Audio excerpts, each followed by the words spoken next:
I'm Julia. And I'm Sue. Welcome to Sticks and Stones. Today on Sticks and Stones, we're melting for our DIY. We're going to catch up on the shawls that Julia's been working on with her hand-dyed yarn. Sue will show us a new cleaner she made and some lucent horsehair bracelets. Join us!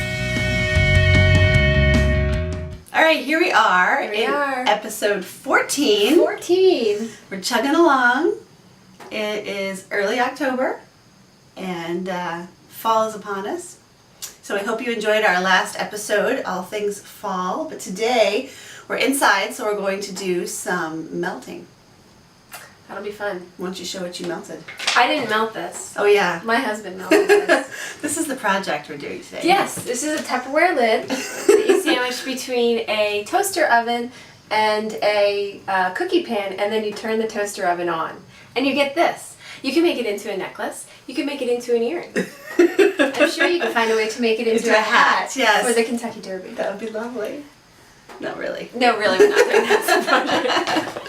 Actually, no, not at all. But we do have some fun things that we're going to be practicing with. But let's start with what we've been up to, because I think that we've both been pretty busy the past few weeks. Go ahead, show us what you got. Well, I came up with a new bracelet design. That's cool. Yes, it's leather and the horsehair's running through it. I haven't come to a conclusion yet, but I think I'm going to call this the Essex. I name all my bracelets after horses that I've known. Okay. And Essex is a horse that my daughter and I just started grooming at the barn we go to.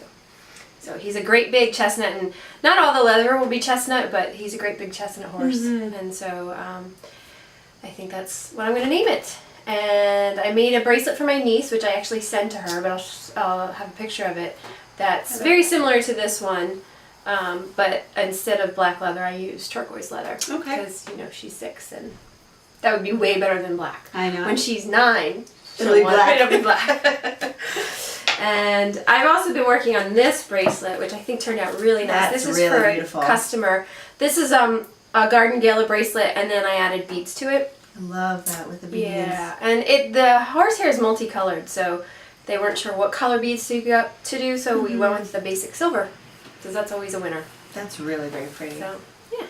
One of these days I'm going to have to find a horse and get you some hair to make for me. That's so pretty. Sure. I have hair in stock. I can always make something from the hair I have. Sometimes people say keep the hair. Yeah, okay. Or I don't really go in the night and trim it off of horses. And the other thing that I made that I've been working on is, I saw this online, is these are cleaners.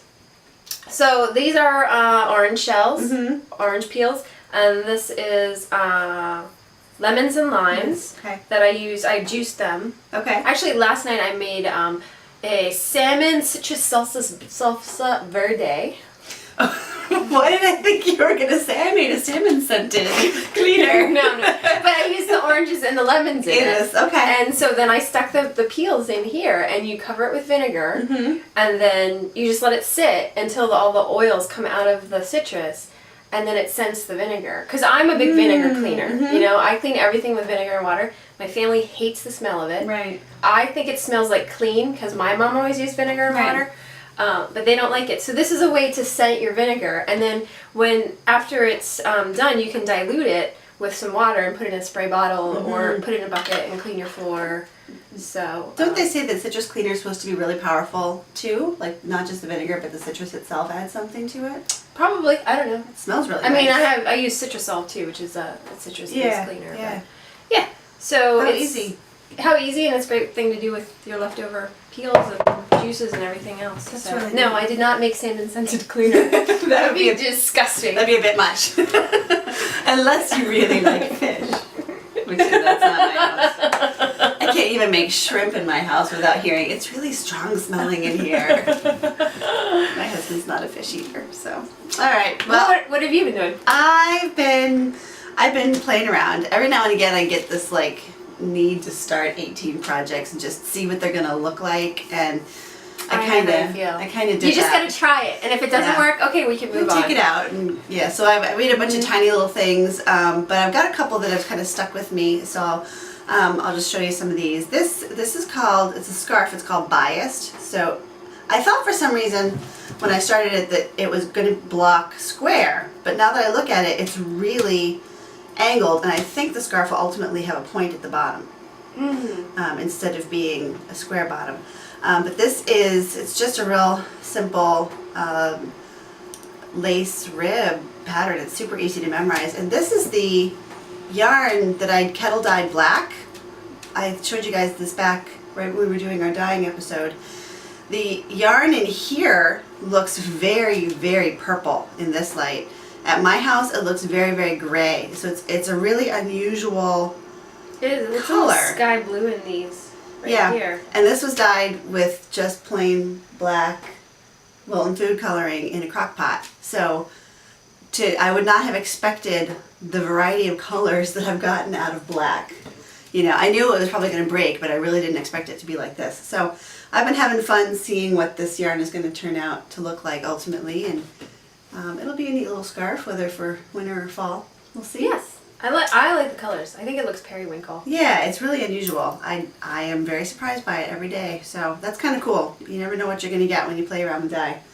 So there's that, and then I've been working some more on my dream stripes I showed you guys a while back. It's getting there. It's slowly getting bigger. This is actually about halfway through the stripes section.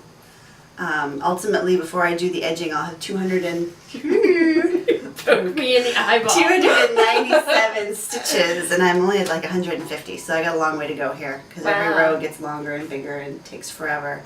But I love the colors. I'm really excited to see how this turns out when it's done. So, chugging along on that. And then the last thing, I showed you guys the mushushi a little while ago, and I found a neat chevron cowl to make with that. So it's coming out kind of mossy with some pops of color. Did you just not get to the purple part yet? A little bit. There's like little stripes in there. It. They're just not. There's not as much of the brights as you might think by looking at the ball. Once you get around, I'm just about to get into some darker purple, so we'll see how that pans out in here. But I think it's kind of neat looking. It's very different than again what I expected when I looked at the skein. But it'll be a fun pattern, and it's really fast. I started this 2 days ago. Wow. So it's working really fast. And how much longer do you have to go? It's got to be 20 inches, and I'm at about 8. So I'm almost halfway done already. Wow. So, yeah. Fast knitter. Depends on the yarn. The yarn and the size needles makes it much faster. So that's what I've been doing, kind of playing around. Fun. Yeah. And then we got for you some stuff that we've been melting. So we will be right back to show you what we've been playing with. What we've been playing around with in the kitchen.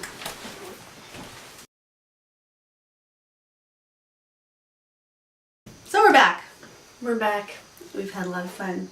It's amazing what you can do when you turn on some flame and some plastic and go to town. We've had a good time. We've had a good time.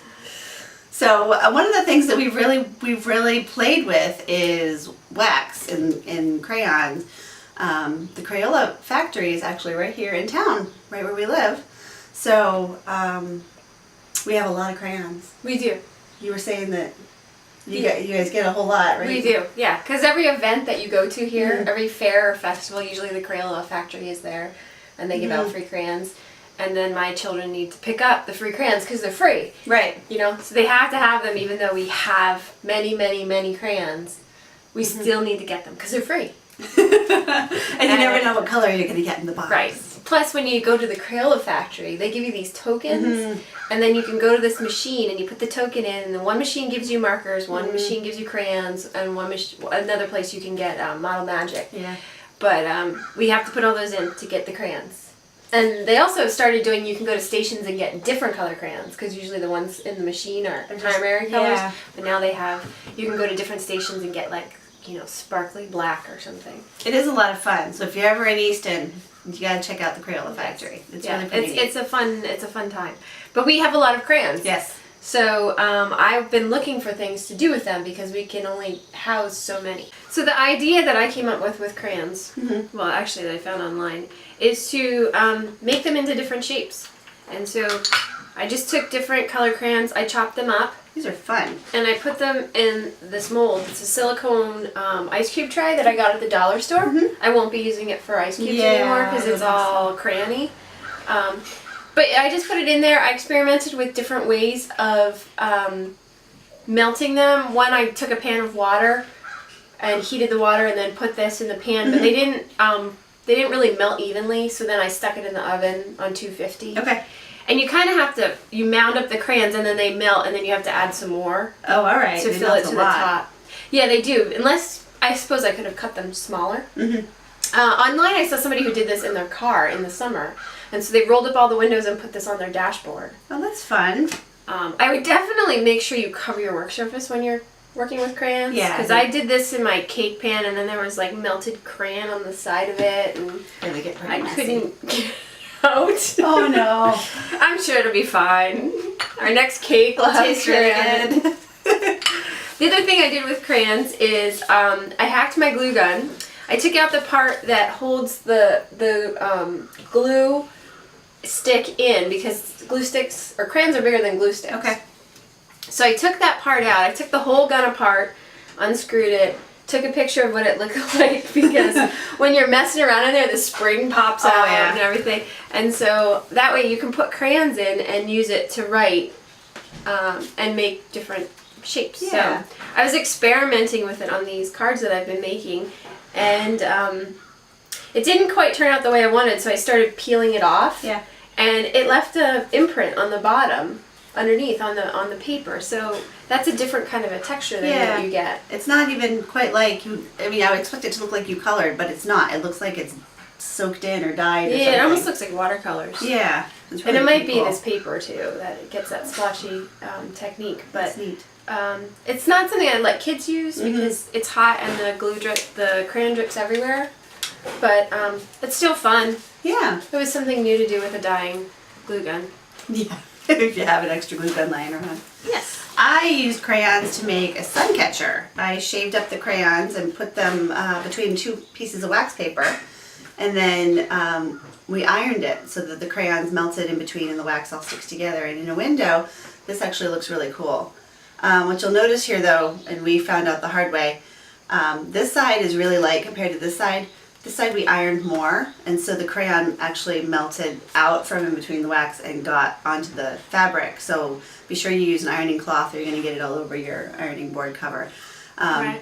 So you can do different kind of textures depending on whether you want it to be real thin and translucent or a more thicker mottled look with your crayon shavings. Yeah, you can also, it also works to just put it between the two pieces of wax paper and iron it and then cut out your shape. Yeah, but you can do that too. And then you don't have to worry about it squishing out the sides. That's a good point. So we've made Valentines with those too. And this is something really easy, just with a pencil sharpener and the crayons. Kids can make their own shavings in their own colors. It's real simple. And then something else we discovered at our house are these perler beads. My kids really love them. I'll try not to dump them here. They're just, they come with a little frame, and then these little teeny beads come with it too. I'll have to make it up close, but you just put them on there and make shapes, and when you're done you iron it and the beads all melt together. And so my kids have made these really cool little earrings, and I mean they're they're 6 and they're 8 years old. So to put this together, the shape was really, really simple, and then I just helped to iron them and put the wires on, and they were so proud of themselves for making these little earrings. They're really cute. And if a bead falls off, you just put another bead on and melt it back in together again. So they're pretty indestructible too, which is good for that age. And you can make all kinds of shapes with those, right? Oh, They don't yeah. have to be earrings. You can make just people and... Yeah, you can do whatever you want as long as you have the imagination to put the beads in the right shape. So, and you can get those at Joann's, Walmart, Hobby Lobby, any of those places. You can find beads and refills all over the place. So there's lots of stuff you can melt out there. Yeah. Melting. So today we're going to melt plastic. Woohoo! And we're going to make some shrinky dinks, some homemade shrinky dinks. This is a necklace I made with little ladybugs on it. And so we're going to show you in our DIY section how to do that. And it's got to be number 6 plastic, right? Yes. So if you have any recycling with number 6, which usually doesn't get recycled, here's something you can do with it instead. So we'll be right back and we'll show you how to make shrinky dinks. Yeah.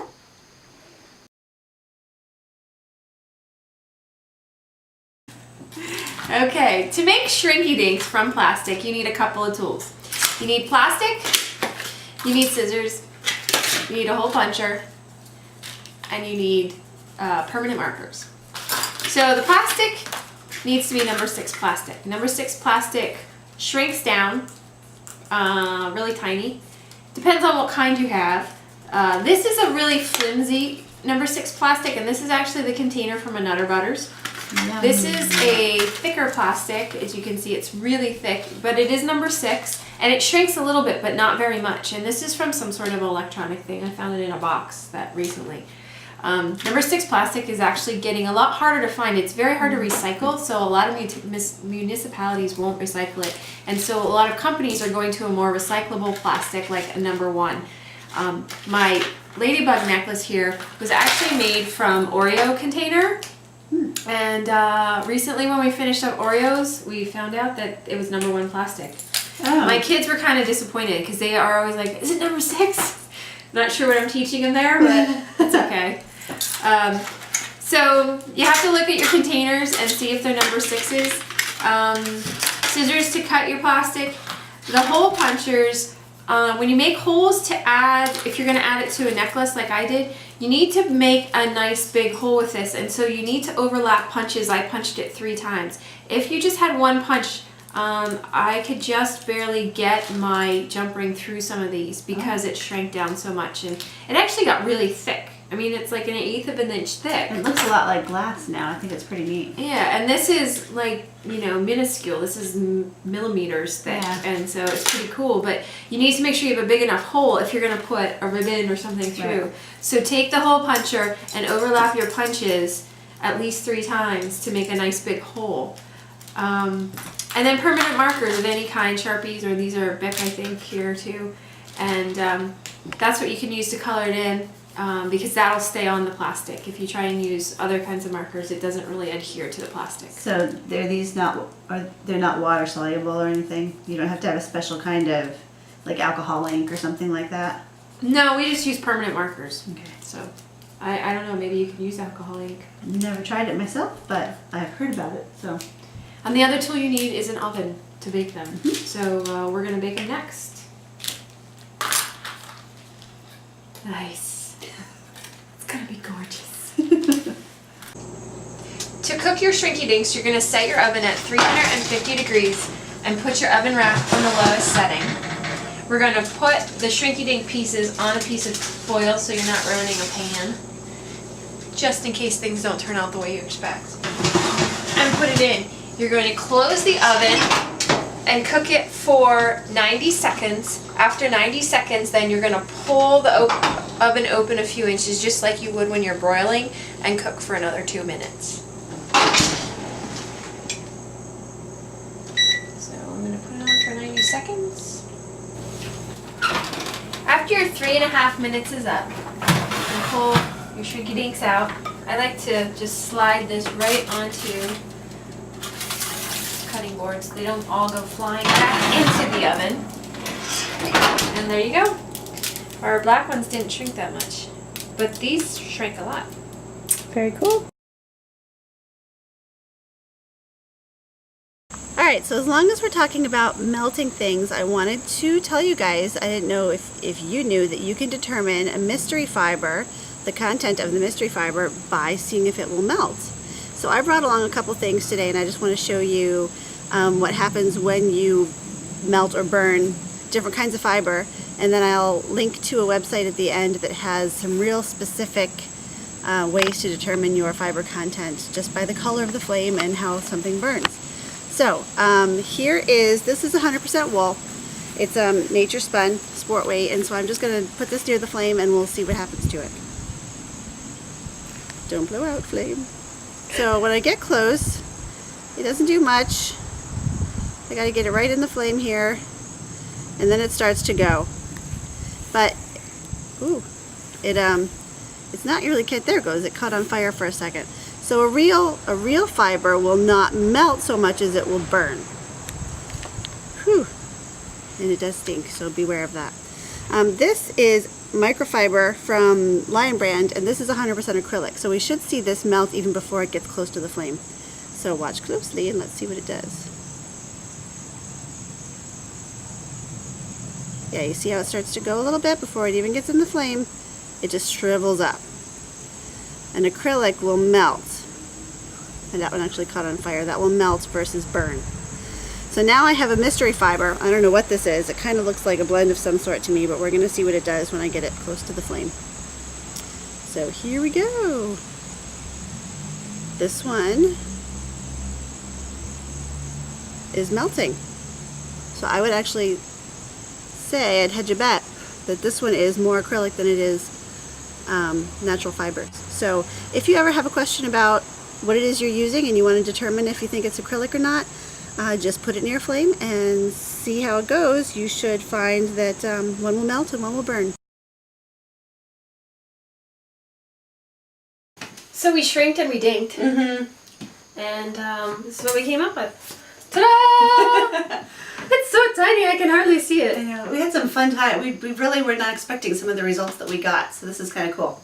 Yes, this is the original piece. Mm-hmm. And this is what size it is shrinked. Mm-hmm. Shrunk. So what? Done shrinked. A third? A quarter? Yeah, something like that. It's tiny. Yeah. I guess it's a quarter. It's almost exactly a quarter of the size. So, yeah, it was exactly the size. Mm-hmm. And it's just amazing. It's also funny how it made a trapezoid. We have no idea why. Yeah. They kind of curl up when you put them in the oven, and then sometimes they flatten out. It happened with a bunch of them. This was a square too when we started, and now it is not.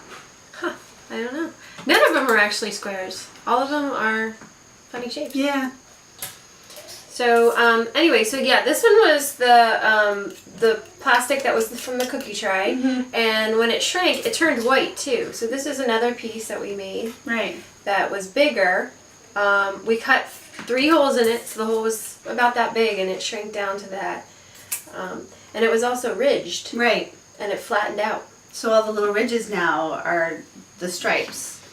And you can see like where the top of the ridge was versus the bottom of the ridge because there's more color in the bottoms than there was at the top. I thought it kind of looked neat, like you could almost simulate stained glass. Mm-hmm. If you had enough of the color in between the black lines. It could look kind of neat like that. Yeah, so if you got like a piece of plastic like this huge, you could fit it into your oven. And it would shrink down to that. Yeah. And it would be stained glass. That would be pretty neat looking though. Yeah. These were, what were these? The industrial plastic, that black plastic that was from electronics. This was the coffee lid though, wasn't it? Oh right, this was the coffee lid. So, but that was kind of cool too because it stayed the shape, but all the little bumps are gone. That's right, this was the coffee lid. Yeah, and it had those bumps that you push in because Mm-hmm. this is decaf or this is special. And yeah, that kind of melted funny. Yeah. We weren't expecting that. It didn't shrink as much as the other ones did either. And I'm noticing it's kind of cracking along the edges too, so that was kind of fun. But we could this could maybe be like the background for something. Something, yes. Because you can't melt them together. When Right. you put them on top of each other, they won't melt together. Right. They have to be this very one solid strange. piece to start. And then we made these. Yeah. Which mine got really long and skinny, and yours just kind of shrank. Yeah, mine shrank about I mean, third. mine was long and skinny, but rather than shrinking this way, it's almost like you shrank that way. I think they're about the same size to start too. So that's kind of interesting that they're such a very, very different. These were going to be spiders, and yours looks a bit more like an iguana now. We're going to put legs on where the holes are. Yeah. That's the idea anyway. No, I think it looks like the guy screaming. Oh yeah! Doesn't it? See, we are closet Eschers here. We're actually doing fine art, and when you see these in the museum in 100 years, you'll say, ooh, I saw them first. I was there. So you never really know what happens when you're going to put plastic in the You don't. oven. And be sure to ventilate. Don't do this in the middle of winter with all your windows closed because you will be breathing plastic fumes, and that may not be the best thing for your brain. So, very true, very true. yeah, just cover. It's not our. Don't. It's not our idea. All right, I think that about wraps it up for today's episode, right? Yep. Thanks for joining us again for our next episode of Sticks and Stones, and we'll be back in a couple weeks to See you again. Yeah, talk about Halloween probably. We'll see. You never know. We don't know either. Have a good one. Bye. Bye.